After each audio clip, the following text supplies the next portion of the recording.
Recognition Day na naman at syempre ang Yuna ay masasabitan na naman ni Mami ng medal. Baby, next year ay wag na ha, at ako'y napapaguran na. Hindi, joke lang. Proud kami sa'yo baby kasi lagi kang kasali sa honor. Ayan, bibili kami ng black shoes kasi sa Friday, sa Recognition Day, kailangan ay naka black shoes. Karamihan kasi sa sapatos ni Yuna ay rubber shoes kasi nga every time na after school, naglalaro pa siya. Naglalaro sila ng mga kaibigan niya. So, mas comfortable nga naman kapag ka naka-rubber shoes. So, tingnan natin kung ano yung magagamit mo dito, Yuna. Pili ka na. Yung ano na lang, baby. Madaling isuot. Uy, pang dalaga na to. Ito pang lalaki.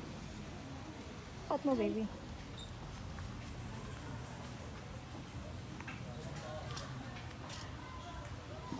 Maluwag. Maluwag?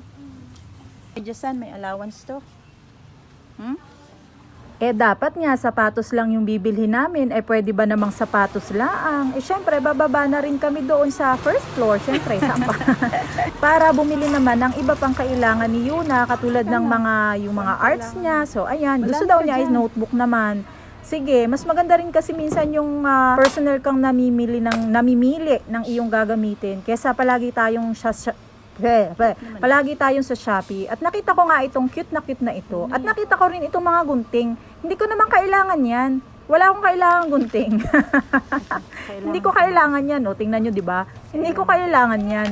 Tapos, ito naman, bumili din siya ng ballpen niya. At hindi pa rin doon natatapos yun. Maghahanap pa rin ng bibilhin na kahit hindi naman kailangan. Pero hindi, kailangan ko ng walis at saka dustpan. Para naman doon sa cut litter ni Hitler. Kaya lang ay walang maliit. So, wag na muna yan. Cancel na muna yan. So, punta tayo sa tray. Kailangan ko naman ng tray. Di nga. Kailangan mo yan? Talaga? So, dapat isa lang ang bibilin ko. Sabi ni Yuna, gusto din daw niya. Ayan na. Kinuha ko na yung 5 natitira. Last 5 na yan. Binili ko na. Kasi, 28 pesos lang naman. Mura ba? Mahal? Mura lang. Affordable. Para saan pa nagtatrabaho tayo kung di naman tayo makakabili ng mga bagay na gusto natin. At ito naalala ko last time for Paul na ganere. Naalala ko ulit. Binalikan na namin ni Yuna. At paano ba yan? Hindi na surprise kasi nakita na ng pagbibigyan.